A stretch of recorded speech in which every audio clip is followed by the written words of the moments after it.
The Italian Film Commissions Association. Do you want to shoot your film in Italy and don't know where to start from? The Italian Film Commissions Association offers you the know-how and support you are looking for. Fred.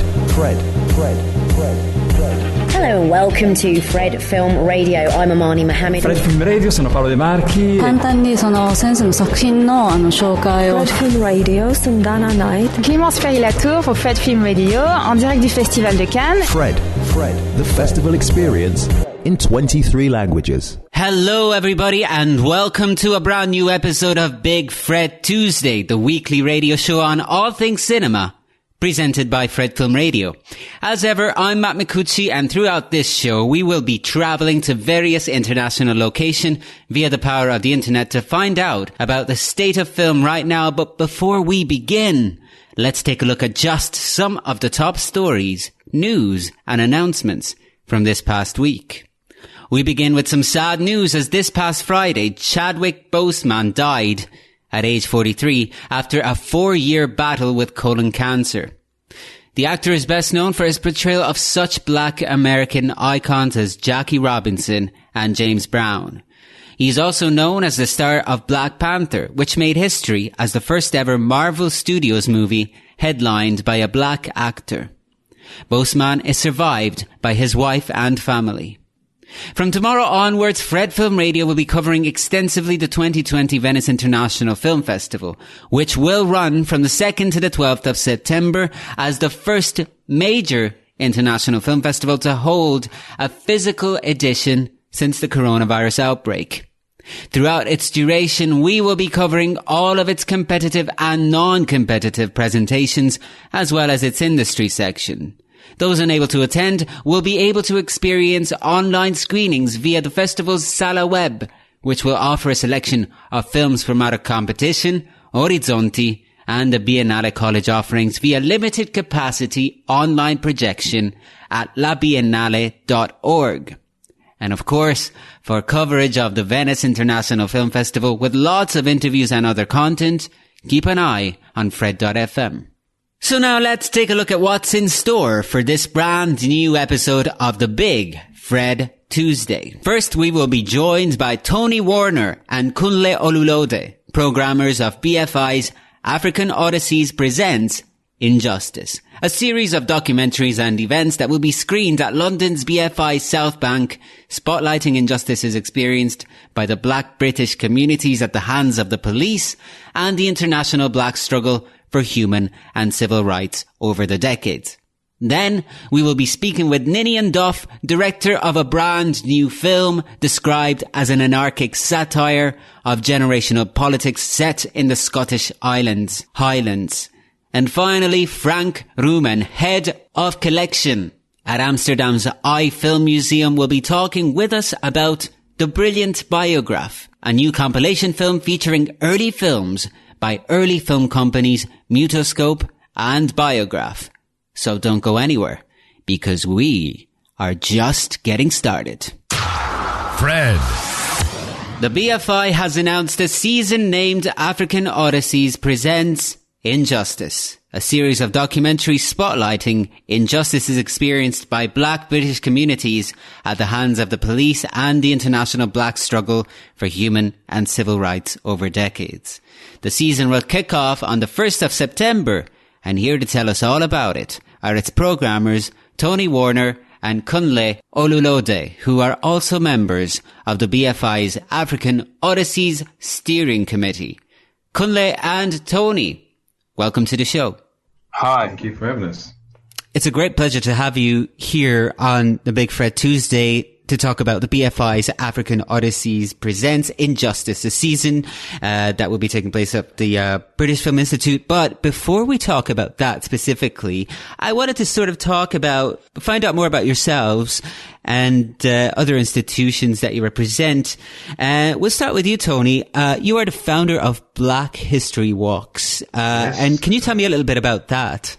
Black History Walks organises walks, talks, films, river cruises and bus tours on the Black history of London, which goes back hundreds of years, and we take people around the capital and show them this history, which is in the streets, architecture and buildings. Cool. Now, you are the director of Voice for Change, and That's right. Can you maybe introduce it a little bit for us? Yeah, so Voice for Change is what's known as a national infrastructure organization, which in plain English means it's an umbrella for around about 460 odd community groups, charities and organizations from the Black and ethnic minority sections of society in the UK.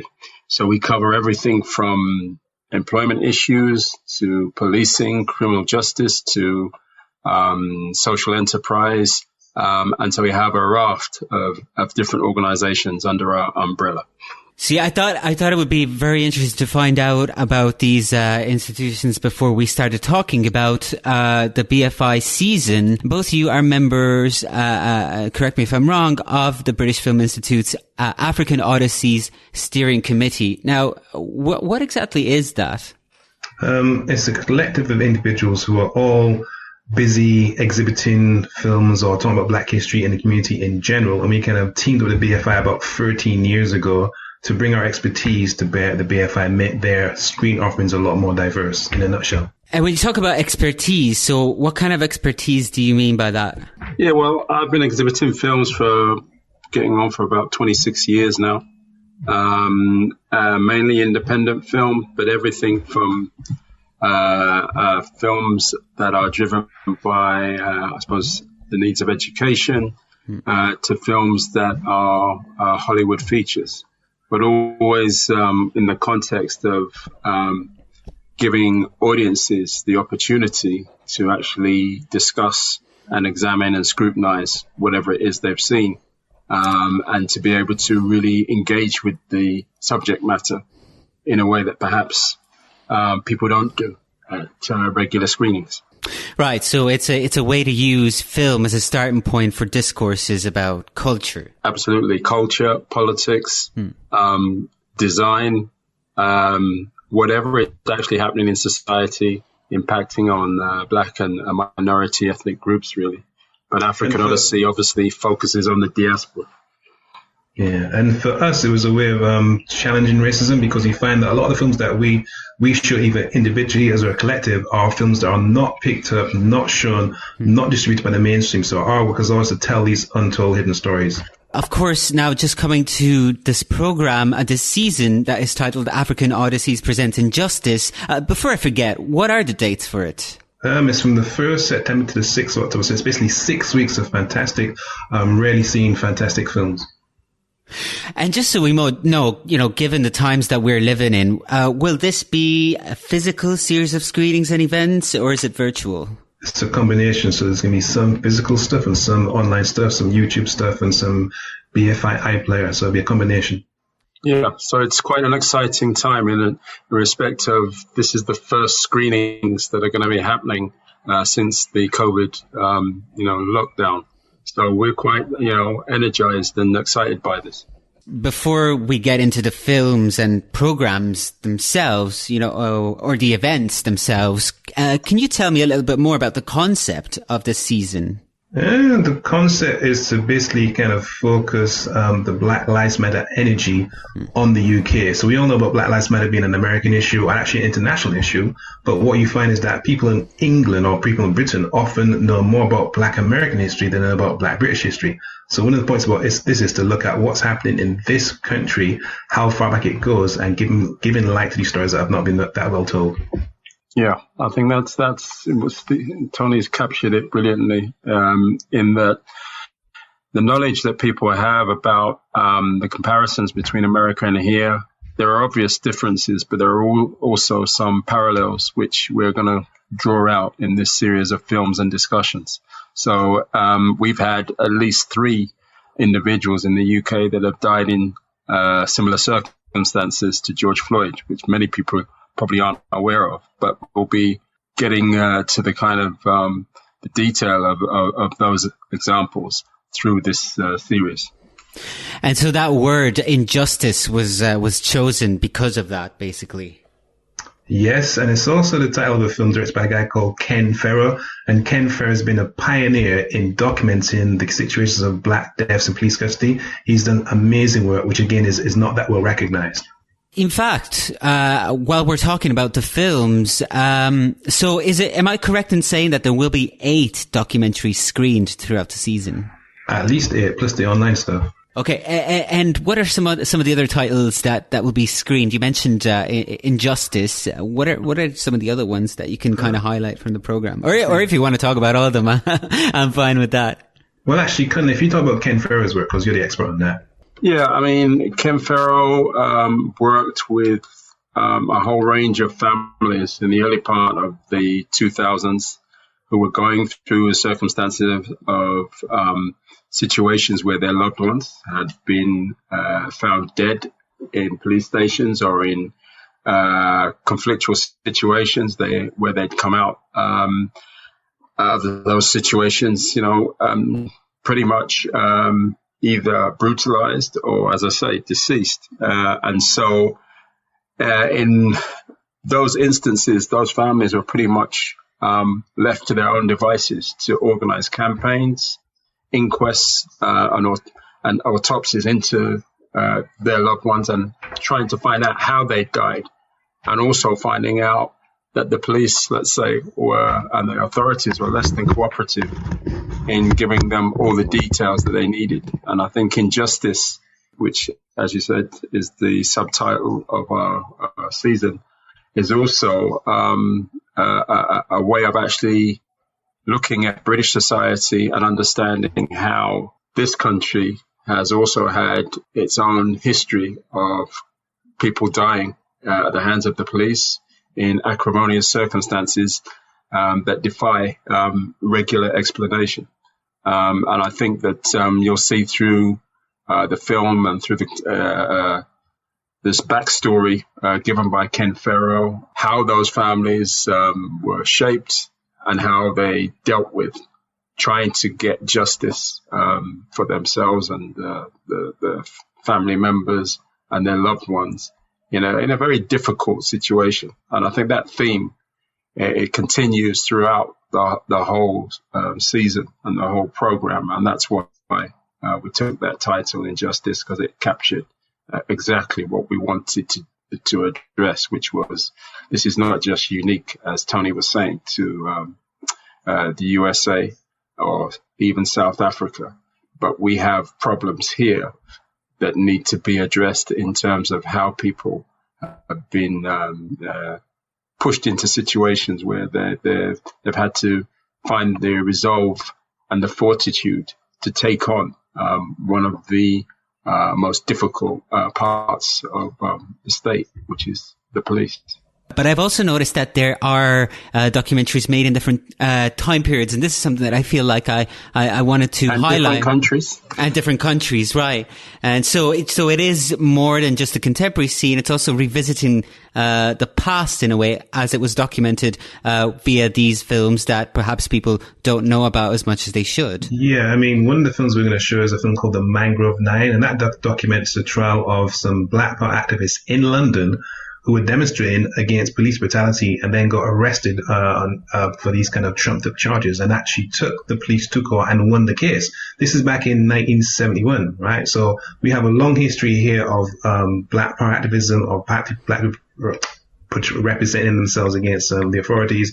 And that film, Mangrove Nine, was literally kind of banned, in effect. And that's one reason why people don't even know the film exists. So we're trying to connect the dots between what's happening now in 2020, what happened back in the 1970s, and seeing how many parallels we can draw. We'll be right back for more in a moment. Fred. We're back with Tony Warner and Kunle Olulode to talk about the BFI's upcoming season, African Odysseys presents Injustice. And one of the things that I like to highlight on this show is film preservation. And while you were talking about many of the films of this season not being perhaps as well known as they should be, I was kind of just wondering, how has it been possible then to preserve them? And how were they not simply lost over the years? I mean, what's funny is, Tony and I, and along with the other African Odyssey members, have been exhibiting films for decades. And so these films are very familiar to us, and it's not the first time that we're screening them, actually. But they're not very well received by, I suppose, the wider media. But the George Floyd situation has sparked interest. And we feel that this is a good time to get these films out and revisit them. I mean, you know, I showed Injustice, and I've screened Who Polices the Police before, and The Hard Stop. We must have screened African Odyssey probably 4 or 5 times in the last 3 years. So I think that the chance to bring these to a new audience is really what excites us.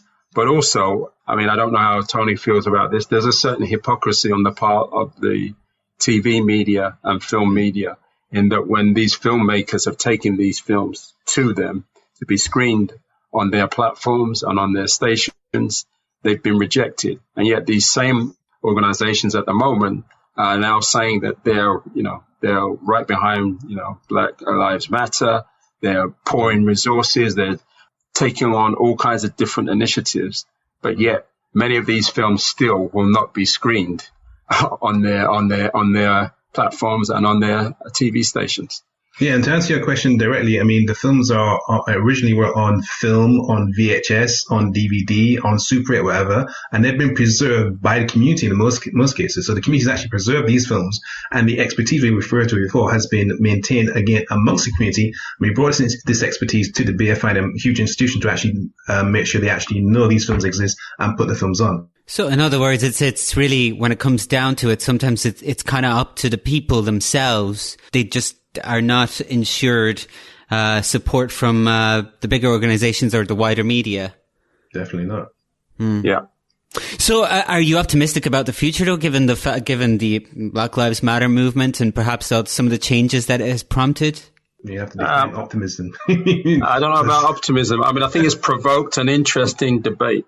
Black Lives Matter itself, I think, has some problems that it has to resolve in terms of how it relates to these campaigns. I mean, I've said to both Tony and to other steering group members, there's more to Black people than just being brutalized by the police. And I think we need to, this is one dimension, and we need to look at the question of racism in all its complexity. And I'm hoping that this will be a springboard to look at some of those other issues beyond even just policing. I think there's a real challenge and a real need to have much more fuller and frank discussions. And of course, we hope that some of those TV stations, Channel 4, are you listening, will actually take some of these films and screen them. And I'd also say that it's really refreshing, but also disturbing to hear the experience of Professor David Olusoga, who gave a speech just the other day, who was saying that he was almost clinically depressed by the amount of racism he had to encounter in trying to get films made. And he's a big star. So if that's what it's like right now in 2020 for him, it does make you really reflect upon the experience of the average Black person trying to get a film made or trying to get a film broadcast, which deals with these issues of racism, of Black identity and Black history, etc. And another thing that's going to help, I think, and as mentioned earlier, is that's, the films that are represented in this season come from different countries as well. So how many countries are represented? We've got Brazil and we've got Australia. So the Brazil film is called Bus 174 and the Australian film is called The Tall Man. And they're both about the experience of Africa or Black people in Australia and Brazil and how the state deals with them full stop, actually. Yeah, I mean, Brazil is particularly important given that it's, the biggest African community outside of Africa lies within Brazil. And yet people know a lot about slavery and they know a lot about policing in America, but they don't know a lot about what actually goes on in Brazil, which has one of the biggest African communities in the world. So I think it's really important that the film Bus 174 is seen by as many people as possible. And again, let me just point out that Bus 174 won an Emmy. It got an Emmy back in, I think it was 2005. And the Australian film also is an award-winning film. But what you find is that these award-winning films about the Black experience around the world do not get any kind of public distribution, public broadcasting. People have never heard these films, but they're fantastic, well-made, brilliant films. Yeah, it's good to point that out, actually. I think that we should also mention something about the events that'll be taking place aside from the screenings themselves. Some of them are quite interesting. Can you maybe tell me about what's planned in terms of Q&As and other such events and talks?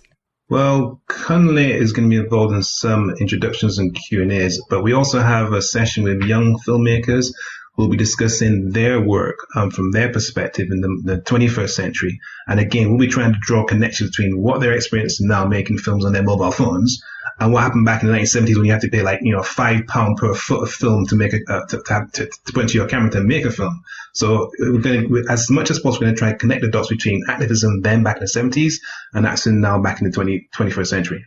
Tony said it all. I think that it's a really interesting time to be looking at this stuff, and I hope that more people will raise questions about what they see and hear, and maybe come and look at the work of Ken Farrell and others, and hopefully stimulate some new filmmakers to look at what's going on at the moment, and examine how things have actually changed.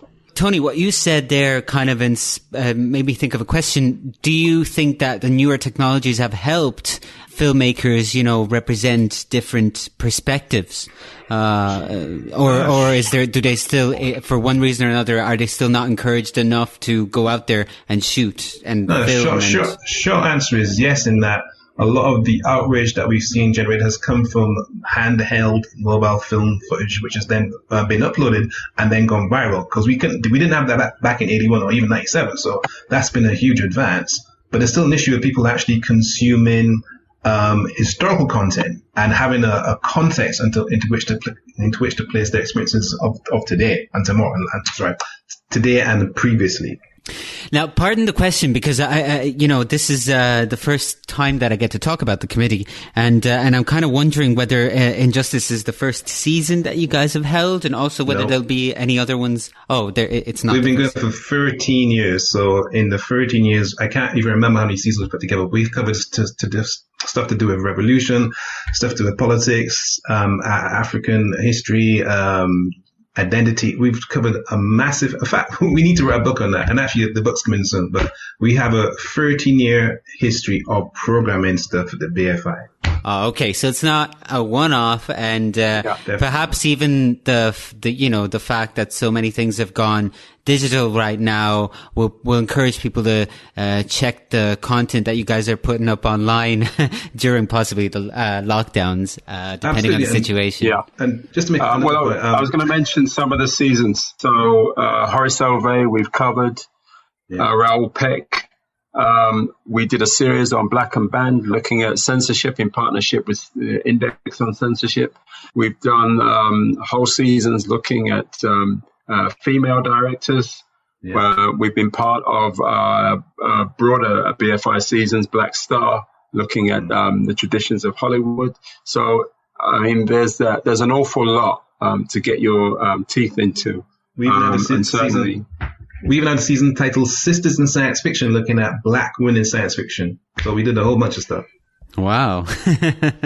That's awesome. As the final question, sort of like, what's the easiest way for people to just find out more about this season? Is it they go on the BFI's website and it's all the information is there? If they search for African Odysseys of the BFI, I suppose that's the fastest way. But also our website, blackhistorywalks.co.uk, has films of the African Odysseys program on it as well. But yeah, if they search for African Odysseys BFI or go to BFI directly and look for African Odysseys, they'll find that stuff. With that, Tony Kunle, thank you very much for joining us. It's been an absolute pleasure talking with you, and I wish you all the best. Thank you. Okay, thank you. Fred Film Radio. As mentioned earlier in the show, our coverage of this year's edition of the Venice International Film Festival is just around the corner. So let's take this opportunity to take a look at one of our stellar interviews from previous editions of this stellar event. Last year, Angelo Cerbi met up with Brad Pitt and Liv Tyler to talk about Ad Astra. Take a listen, my babies. And how was your relationship with science fiction, Brad? We get along very well. We've had no disagreements in the past. I'm a big fan, certainly, and I think I like 2001 or Tchaikovsky. This one points us in another direction than we're normally used to. I don't mean to invoke the greats and say this is as great, but it is. I think it's pretty special to me. The photography. The photography is so beautiful in this film. I was really taken by every shot. Really counts. So beautiful. And you are his girlfriend on Earth in the film. I think so. Yeah. You think so? Lover. Your lover, and. You are basically, in the film, you are Liv, the link between this man and the real world and not the space world. Right, yes. How was it? Because you're important, but you're not very verbal, but you're there. Yeah. So it's interesting to watch the final film and see the connection, because it's very unspoken, but sometimes you even just see in your eyes that you're thinking of her in some way. My favorite moment is the moment when you and your father, just in the abyss of blackness, and the father and son lock like horns, and you're fighting, and it's amazing. Way to give away the ending, Liv. Is that? Well, no, actually, no. It's okay. It's okay. We're going to take a... Well, thank you very much for being with us. Thanks for Brad Pitt and Liv Tyler. Nice to be here. Tyler from the Venice Festival. Yes. Thank you again. So much. Thank you. Bye. Grazie. Fred Film Radio. Get Duked is a brand new satire of generational politics, following 4 teenagers embarking on a character-building camping trip known as the Duke of Edinburgh Award, which leads them down a tortuous and dangerous path. The film recently premiered on Amazon Prime, and that's where you can check that out. But here to tell us all about it right now is its director, Nidian Duff. Nidian, welcome to the show. Hi, thank you so much. This is a great pleasure. We're going to be talking about Get Duked. Hopefully you can't hear the siren that just went off as soon as we started the recording. It just kind of makes it interesting. But hey, so these are crazy times that we're living in. So just wanted to kind of start off by asking you, are you able to stay productive and creative through it all? Yeah, actually, not too bad. And I feel very grateful for that in this sort of incredible moment of luck or serendipity or whatever you call it. I actually had quite a big writing commission for a TV show idea just before lockdown kicked in. So I've been writing, and then I've also been writing my next film screenplay. So that's something that, the one thing that didn't get shut down in our industry is writing and coming up with ideas. So everything could just focus onto that. But in terms of actual production and shooting things, everything just started picking up a few weeks ago, but my heart definitely breaks for a few friends of mine and people I've heard about who were midway through a shoot during lockdown or just going into pre-production after years of getting a project off the ground. And I think it's really heartbreaking stuff out there, but I was fortunate in that I was in the world of writing anyway, and that could kind of just continue. Yeah. I mean, to everything, there's a season. This is a season for writing, I suppose. Yeah. So, and also it is for many of us who are kind of locked in, nowadays to watch movies, and some great movies are coming out, including yours, in the next few days. It's called, like I said, Get Duked.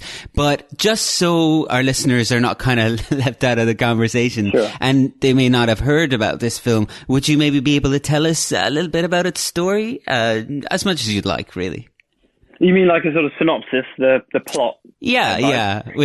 Sure. So it's a story about 4 teenagers in the Scottish Highlands, in Scotland.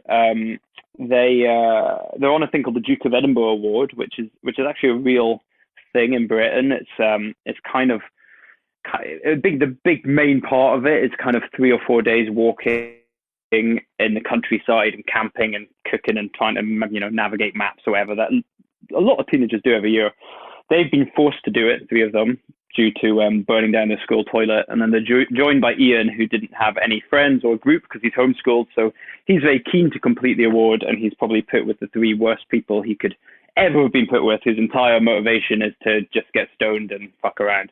And so in some ways it sort of plays initially as a kind of coming of age story like that, and feels like it's going to be like that when a masked duke himself turns up in the distance and starts hunting them, trying to cull the vermin and keep get rid of the bad apples of the next generation, and it becomes a sort of, I'd say, anarchic and hallucinogenic even, and psychedelic cat and chase sort of action horror comedy through the Scottish Highlands that gets, I think probably wilder and wilder and maybe slightly more and more unexpected as the plot keeps bobbing and weaving. Yeah. Well, no, I'm surprised to know, maybe you might have heard it before, the Duke of Edinburgh is actually a real thing. Yeah, for sure. I think like about 200,000 teenagers a year or something do it. I mean, it's not important. Like, there's a little fake VHS video up front explaining it to you, but most people think it's something I've invented as a sort of device for the film, and it works like that as well. But it is true. Yeah. But how much of this film was actually influenced by current events, like including perhaps Trump and Brexit and all of those things that are happening?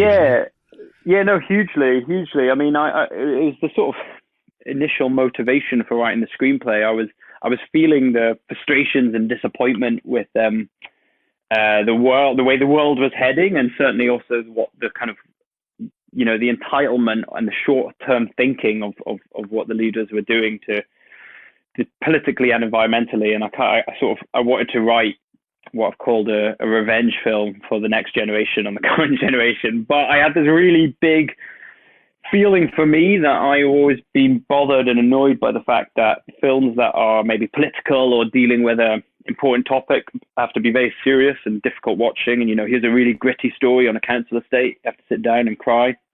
Or comedies are totally trivial. It's just like people, I don't know, vomiting on their last day of school or something.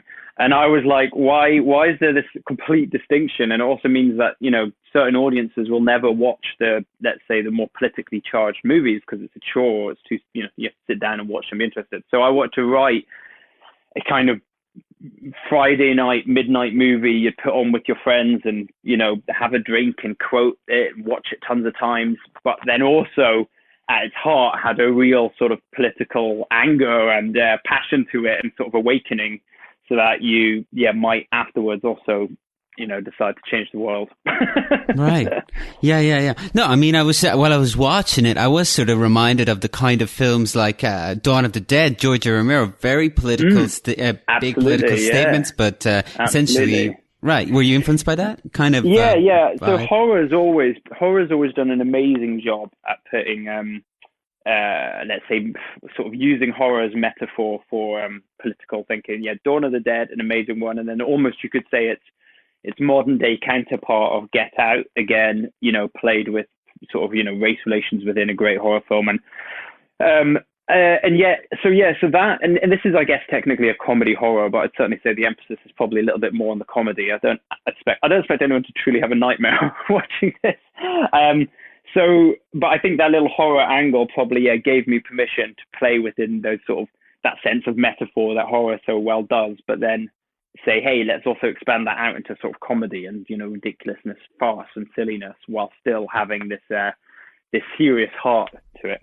I was thinking perhaps satire would be a good word to define a lot of the vibes of this film, especially, in terms of it's dealing with different generations, the generation clash, but also the ritual of, this sort of old-fashioned idea of boys becoming men through this ritual of the Duke of Edinburgh. I don't know whether that was also an influence in the making of this film. Yeah, I mean, satire certainly, and I think satire particularly in the role of the police who are in it. So we also have Kate Dickie and Kevin Guthrie who play these Scottish Highlands police, who kind of, for me, let me play with essentially kind of tabloid journalism. That I go down to my local shop in the morning, and the headlines are like a bingo of sensationalism, where it's just saying like, immigrants, like house prices collapse. Wow, it's just like mad buzzword terror and fear, which normally is not even the real thing that's happening. You know what I mean? Especially in the UK, whenever there's some headline about immigrants, it's just to cover up some story that, is the real story. So the police, when you talk about satire, the police for me, they basically have a thing called a crime board where they keep adding the theories of what's going on out there. which is so wildly disconnected to the truth. And it sort of builds this kind of tabloid headline of insanity as they are basically doing everything from racial profiling to just completely insane far reaches of what they think it could be. So yeah, I'd say that sort of deeply sits in satire. Your kind of boys to men irony growing up and all that. Yeah, I think that's all in there as well. The kind of finding yourself is a sort of a lawnmower trope, and then this maybe comes in slightly different ways. Yeah, no, definitely. I mean, I also appreciated the presence of a mysterious bread thief. I mean, I grew up in Ireland, so I grew up in Galway in Ireland, so we get crime. Things like that. Yeah, exactly. That's the local newspaper. It's kind of like top story in a big rabbit or something will, run for 3 months in the headlines. Yeah. But at the same time, I was thinking, yes, there is so much in this. It's almost like a vision of the world. It's an eclectic vision of the world and sort of its madness, especially in these current times. But it's so fascinating that it all sort of takes place on the island. So, I mean, having that as the backdrop, do you think that it is an important element in itself? And maybe aside from it, from the visuals too.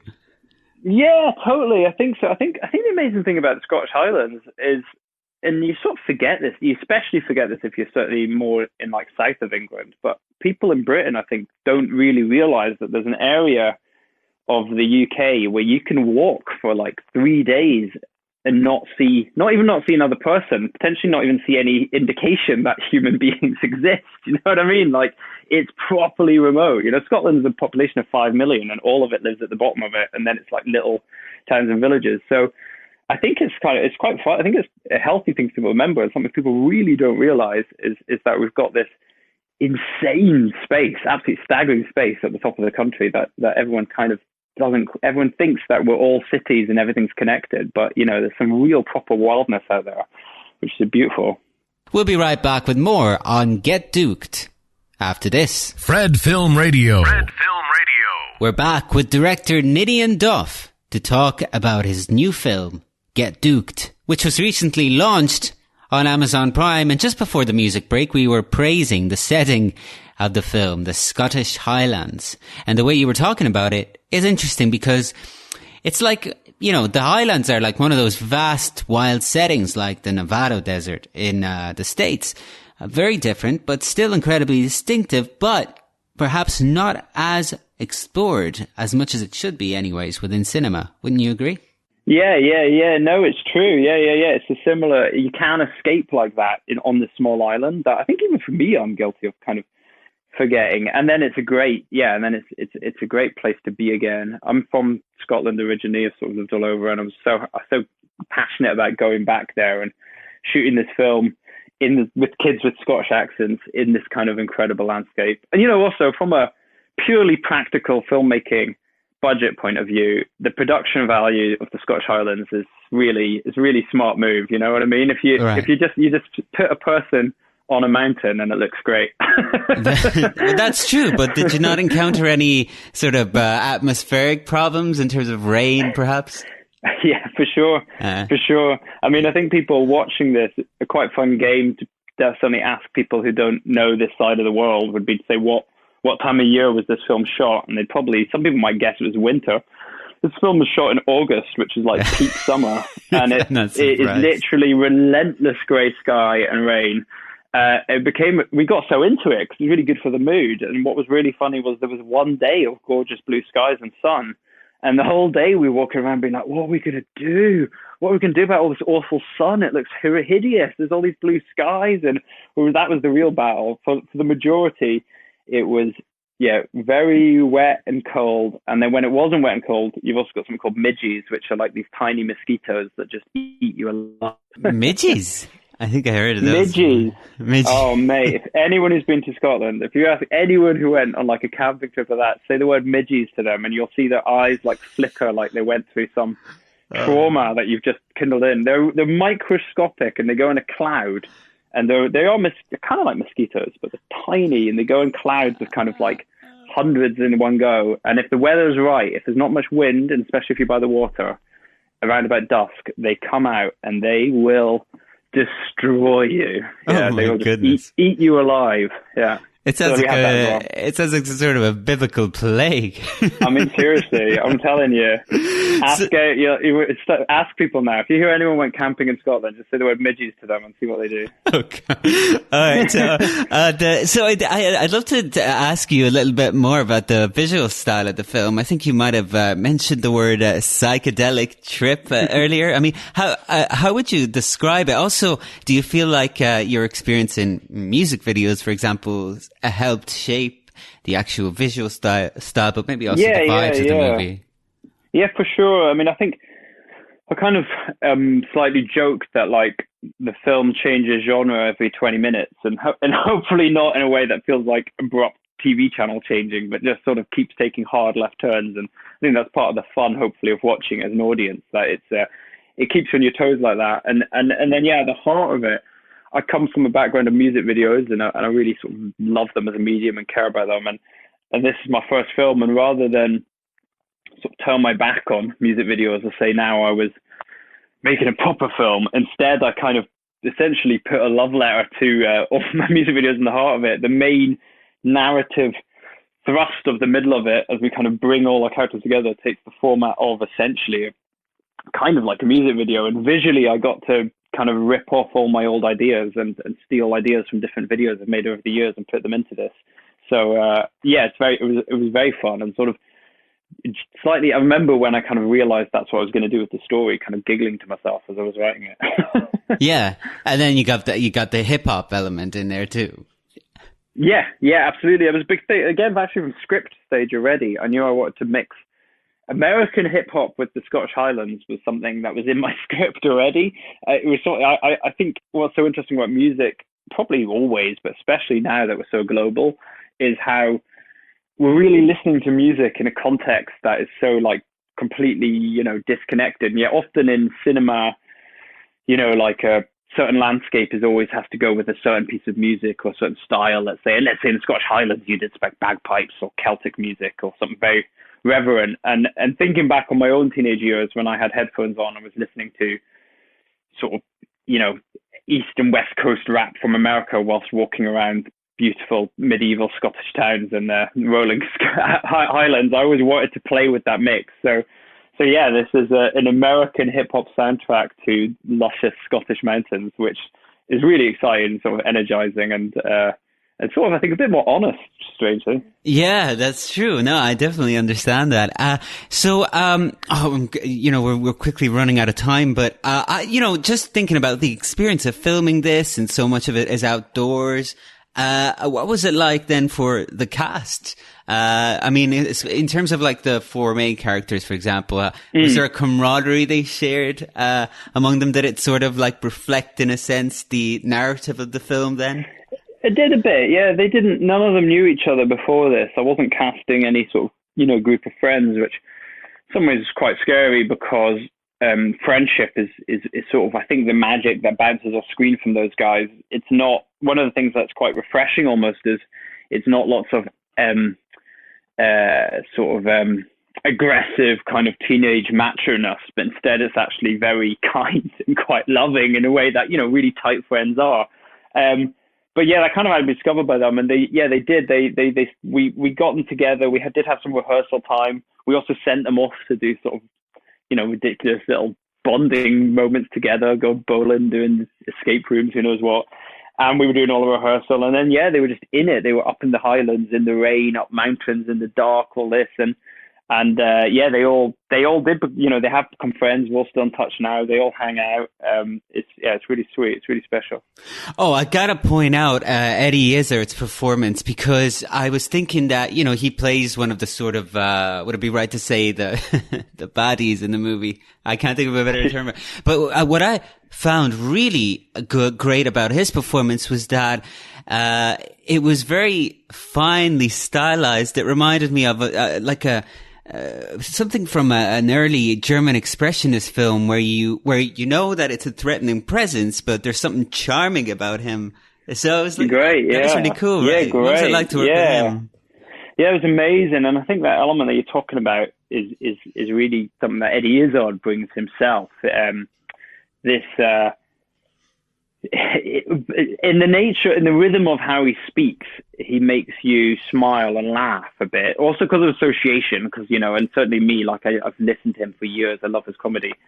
But he can be saying the most terrifying things. And I think you're completely right. It's a beguiling charm to a man who's I mean, they say at one point, he's saying, like, you know, got to cull the weakest animals for the good of the herd as he's walking towards some teenagers with a gun. Wow. And they're kind of like, what's he talking about? What's that? Because he's saying it in such a, like, lovely sing-songy way. Eddie Izzard, though, yeah, sure, he really is one of my heroes from a long time. Like, his Dress to Kill stand-up show was pivotal to my teenage years. I watched it hundreds of times on a VHS tape, and as it sort of became real that he might be in the film, it was kind of really dream casting, really incredible. I couldn't imagine someone else doing it. I'm very honoured by the whole adult cast in this film. I mean, they're incredible. Yeah. All right, well, Ninian, it was great chatting with you. Thanks very much for joining us and talking about Get Duked. No worries, thank you so much. Guys, watch it on Amazon Prime. This is a really great film, especially if we'll all be in lockdown again all over the world. You're definitely going to want to watch it. Thanks a lot once again. Thanks very much, Ninian. No worries. Thank you so much. Take care. Fred. Hey, with everything that's happening in the world right now and the crazy times that we are living in, it's easy to forget special occasions and anniversaries that are worth remembering and celebrating. And certainly, there's one that we must make sure to acknowledge here at Big Fred Tuesday, as far as the history of cinema is concerned. 2020 is in fact the year of the 100th anniversary of the birth of the great Italian filmmaker Federico Fellini. Fellini was born on January 20, 1920, and he is one of the most influential directors of all time. Before blooming into an idiosyncratic auteur in his own right, he was a successful neo-realist screenwriter and collaborated with such filmmakers as Roberto Rossellini and Pietro Germi, among many others. So in 1952, he directed his first independent feature, The White Sheik, which showcased a strong figurative style and an inventive use of comedy within a satirical exploration of photographic comic strips and their fanatical fans. This film really laid down the foundations for his renowned visual style, and a year later, a film that was just as important at establishing the foundation of his personal style was I Vitelloni, which garnered even greater international acclaim with its reflection of the boredom of provincial life that Fellini himself had experienced, and in fact, that was the thing that drove Fellini to Rome in the first place. In fact, the best of Fellini's works come from a very personal place. He once famously stated that all art is autobiographical. The pearl is the oyster's autobiography. And we see this autobiographical aspect of his films in later works, including La Dolce Vita from 1960 and especially 8½ from 1963, both of which are arguably his most famous works. What people seem to find incredibly appealing and still find appealing about Fellini's works to this day was their use of dreamlike and sometimes eccentric imagery to represent everyday life. Now, such style can perhaps be encapsulated in another famous quote of his, whereby he concluded that life is a combination of magic and pasta. And one of the things that defined such style was his love of movies, and especially the movies of his childhood. One need look no further than the opening sequence of 1983's And the Ship Sails On to understand just how profound an influence the images he saw in his early life had in his own later works. Another landmark film of his oeuvre is La Strada from 1954, starring Anthony Quinn and his wife Giulietta Mazzina, which revelled in Fellini's memories of street carnies and the circus and earned him his first of 4 Academy Awards for Best Foreign Language Film. The director collaborated with Mazzina on 4 films, and another longtime collaborator of Fellini's was, of course, Marcello Mastroianni, the quintessential Italian leading man, who became his alter ego in several films, including the iconic La Dolce Vita and 8½. Fellini would also receive an honorary Oscar for Lifetime Achievement at the 65th Academy Awards in Los Angeles. In his home country of Italy, he is considered a deity. Here, his movies are also understood as insightful political observations on the decadence of Italy before, during, and after the economic boom.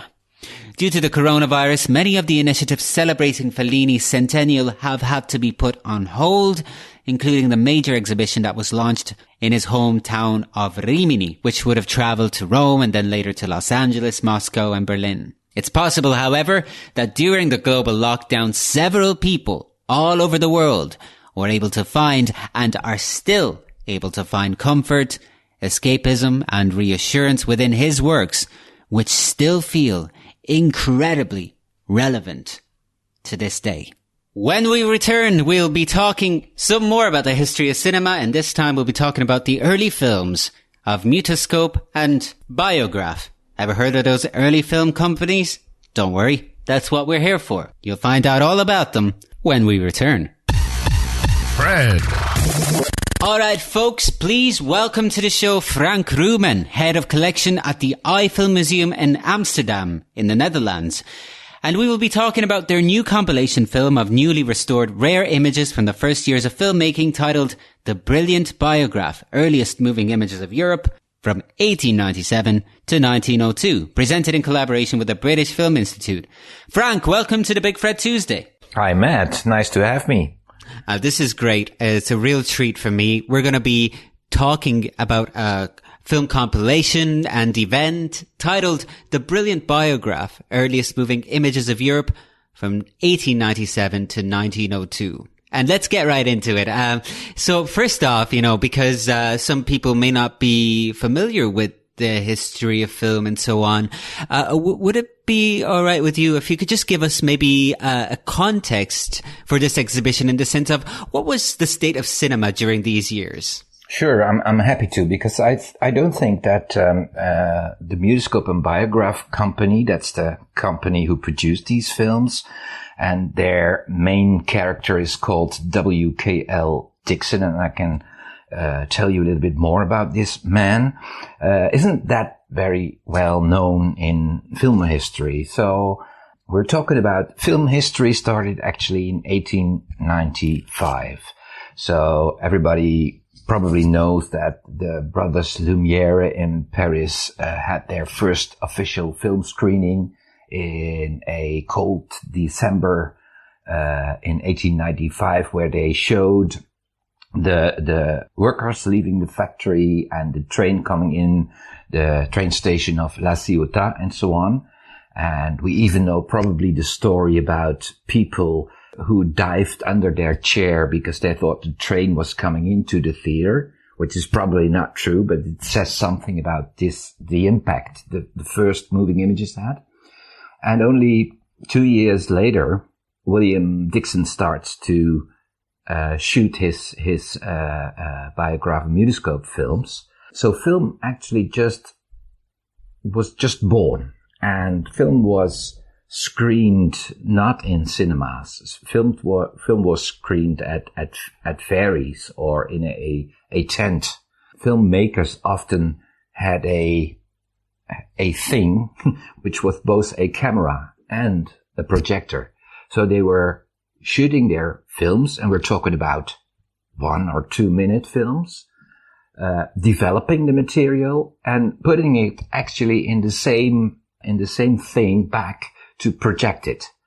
And also William Dixon, he shot a film, let's say in the morning, developed the film, and in the evening he showed it already. He asked some money for this screening, and this allowed him to buy another stock of film to make his next film. So actually film is very young, just born, very short and silent. Right. And so in terms of Mutoscope and Biograph, why do you feel like they're not talked about enough? And could you perhaps tell us a little about them? Yeah, well, there is a few special things about Biograph and Mutoscope company. Let me first tell you a little bit about how it started. W.K.L. Dixon, by origin, he was from Scotland. He worked in the United States as an assistant to Thomas Edison. And we know Thomas Edison as the inventor of the light bulb, of course. But he was also working on a apparatus called kinematograph, which was basically, you know, how is that called? Such a machine where only one person could look at, and then there were photos transported on a roll, and if you are cranking the machine, these photos start to move as were it a film. And Dixon was in fact the engineer of this. He was the inventor, but he didn't feel very much appreciated for his work. So he decided to leave Edison's company and start for himself. So he went to Europe and founded the Mutoscope and Biograph company, and in fact invented his own machines, his own camera, his own projector, which was the same thing. And on top of that, he also invented his own film stock. And this is really exceptional because the film stock he invented is 68 millimeters. Very, very big millimeter, very big image. So we all know the regular analog film celluloid is 35 mil, and this is up till 6 or 8 times as big as a 35 image. So it's a huge image with a huge quality. On top of that, he didn't have the same transport system as we know from film. So he didn't have, maybe you can help me out here, the perforation on the sides of the film. Sprockets. The sprockets, exactly. He used 2 rubber bands that transported the image. So there were no holes on the side of the film material. So that is very exceptional. His success lasted for only 5 years, which is exciting, and also that is also part of the reason why probably not very many people heard of him. And the second thing is that more than 120 years later now, worldwide there are not even 300 of his films available alive. And more than 200 of these films are in our collection at iFilm Museum in Amsterdam. So these are the earliest images we have in our collection, and it's really rare and exceptional and stunning, I have to say. What type of films are there for people who kind of have never seen or experienced this type of early filmmaking? Yeah, several, let's say, genres. Let me start with what I would call daily life in the end of the 19th century. People walking in streets, images of cities, important places in cities like Place de la Concorde in Paris or London, or images of Amsterdam, the canals and the central station of Amsterdam, for example, Venice, not to forget. And then there is the other thing of, let's say, celebrities, you could say. He went to Rome and asked for if it was allowed to film Pope Leo XIII. Pope Leo XIII, by then, we're talking about 1898, was already pretty old, in his 80s, and a little bit ill. And then Dixon said to him, "Hey, listen, Pope, if I make films, you can bless all your sheeps around the world. Not only the one who are in front of you, but the films will be shown all over the world, and you can bless them all." And this was decisive for the Pope to say yes to the shots. He also filmed the Queen of England, the Queen of the Netherlands. He filmed, for example, Hiram Maxim. Hiram Maxim is the inventor of the machine gun. He's happily shooting his guns in the images. So there are also these kind of celeb kind of things. Then in the collection of the British Film Institute, they have around like 50 films. There is a lot on the Boerenoorlog in South Africa, the Farmers' War there. And there is also a small fiction department. So he also made little comedies, funny things, people falling from a ladder, for example, things like that. There is even a commercial for Rudge and Whitworth's bicycles. So it's very diverse, I would say, the collection. Wow.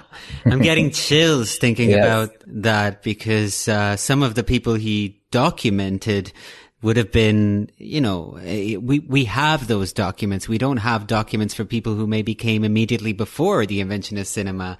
And Dixon, it sounds like, was one of the major people whose works we have today. Although you did mention that we have very few of them. So I guess that makes this event and the collection all the more valuable. By the way, I mean, is it possible for you or for us to kind of understand what it meant, though, for an audience at the time to see these films? Yeah.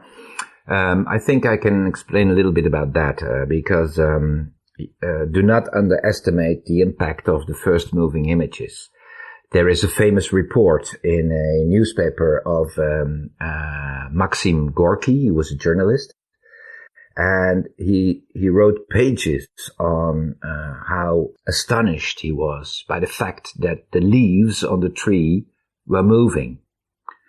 So the impact of the photographs everybody knew, that's all of a sudden started to move in a, maybe from our point of view, seen unspectacular way, was for the audience at that time enormously spectacular. The movement of a ship, the movement of a streetcar, the movement of a train. What Dixon often did is put his camera on a train or on a tram in Southampton, for example.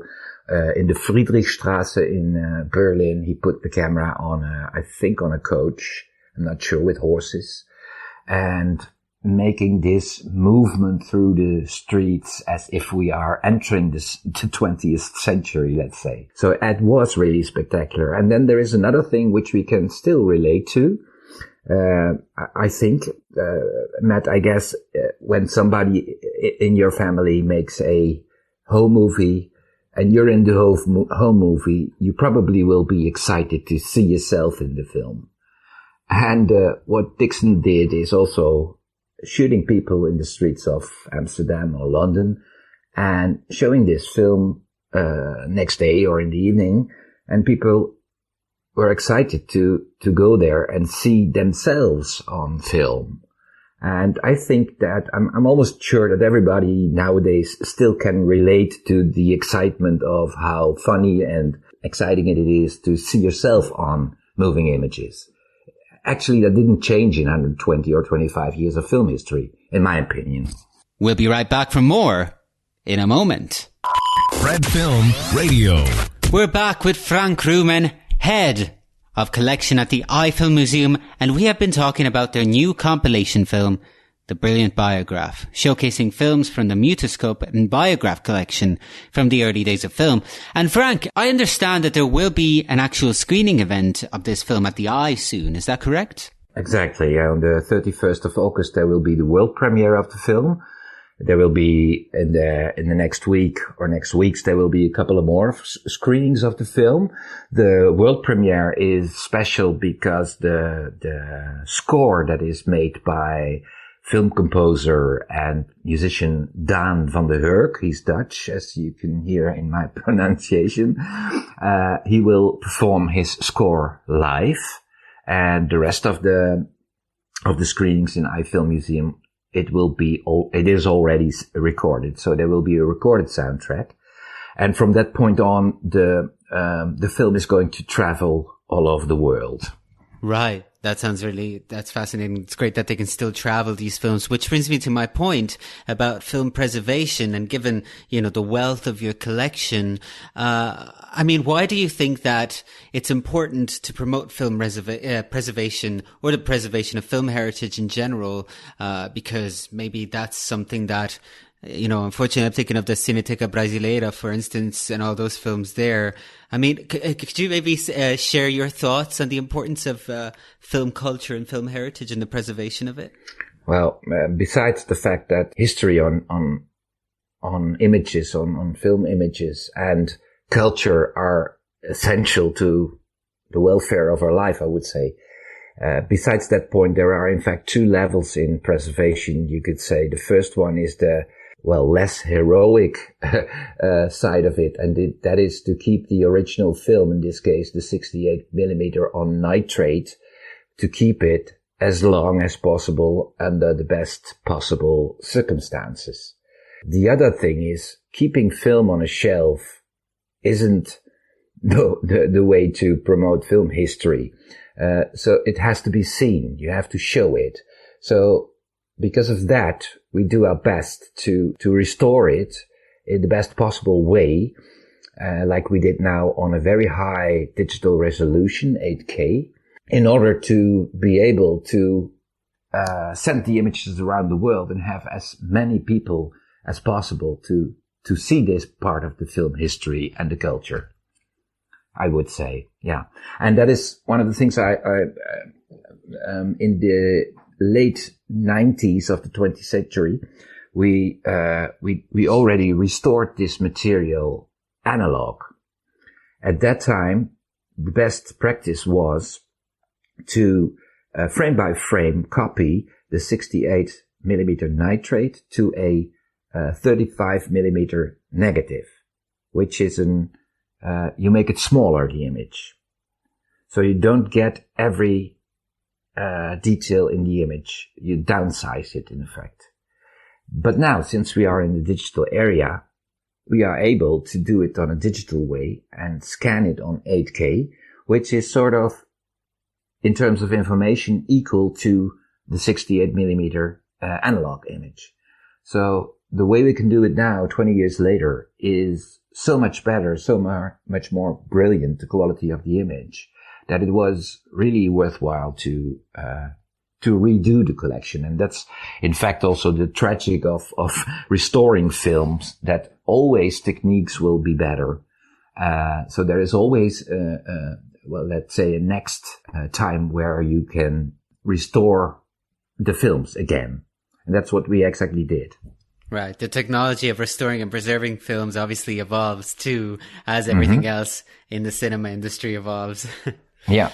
And so finally, I wanted to kind of end our chat by talking a little more about the collection, because we've talked about the films of Dixon, Mutoscope and Biograph. Yeah. But what else can you tell me? I mean, how big is this collection, and what is in the collection? Okay, so the collection of iFilm Museum, I guess you mean. Yes. Yeah, we have about 50,000 film titles, starting 1896, 1897, up till the latest productions that are not even in premiere as yet. So it's really covers 125 years of film history. And the funny thing about the Dutch collection is that it is for half of the collection is Dutch productions. Of course, we are the only film museum in the world concerned with Dutch film productions. So we want to have them all. We don't have them all, but that's our goal.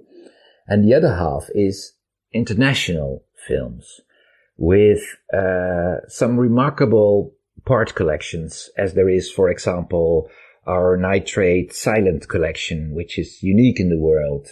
It's UNESCO Audiovisual Heritage in the meantime, the so-called De Smet collection. These are films from the teens of the 20th century. From, let's say, Denmark, Italy, France, Germany, and so on, that are kept at iFilm Museum, and in the rest of the world they're gone, so they're pretty unique. And then we have a very interesting part of the collection on avant-garde film, starting in the teens and the 20s of the 20th century up till now. And also a pretty nice home movie collection, I would say. And especially we have a interesting collection on our former colonies, Indonesia, which was called the Dutch Indies. And a lot of Dutch people who live there, in fact, sent their letter, you could say, as a film to their relatives in the Netherlands. So they filmed in Indonesia, their lives, and sent that to the Netherlands. And we still have all these films.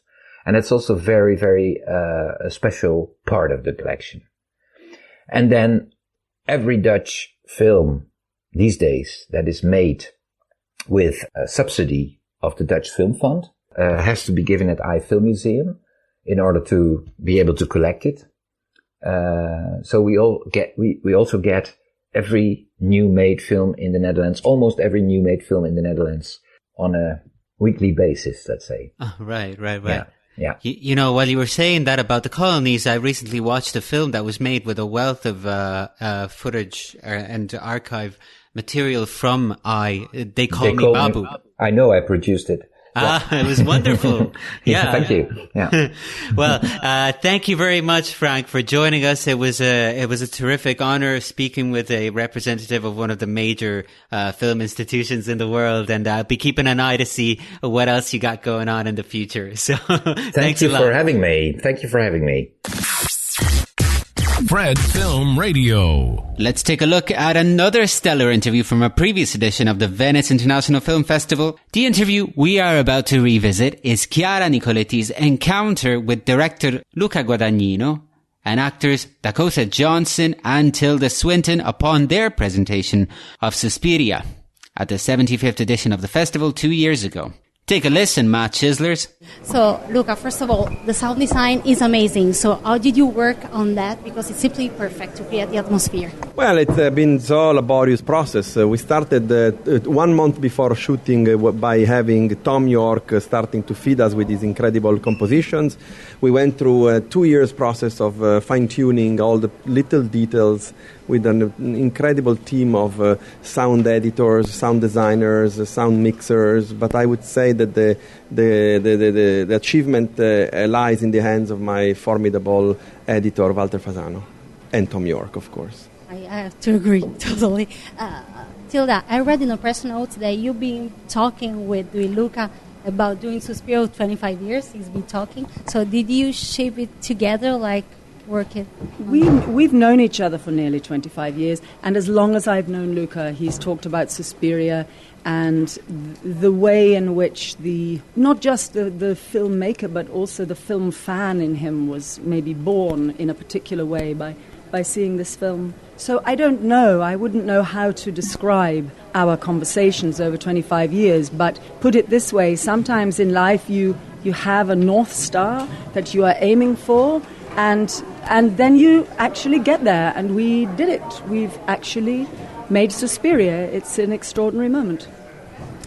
Dakota, it feels like you did an incredible job, but very intense and challenging on your body, especially. So how did you structure it with Luca? How did you work on it? What were the instructions?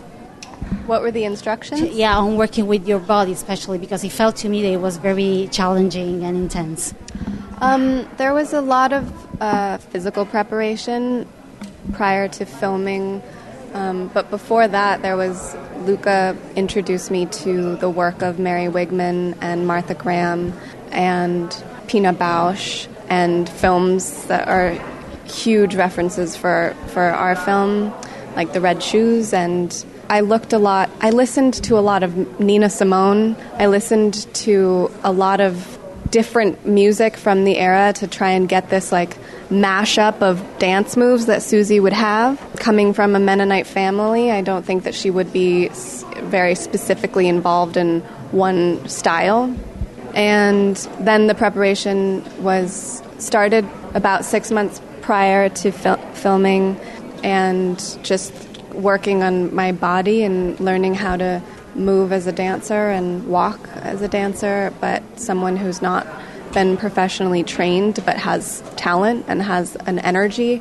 And then prior to filming, like the month leading up to it, we worked with Damien and the other dancers in the film who coached us, me and Mia, and were incredible. They were such amazing champions and teachers and friends. And then while we were filming, there were some rehearsals that would continue on to kind of fine-tune things. And I remember you discovered the body. Oh my gosh, yes. And I discovered that my shoulders are sort of double jointed.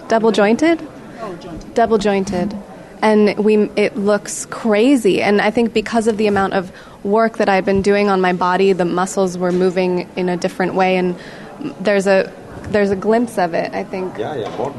More than one. Oh, right, in the Open Again. But yes, we discovered that I am not human.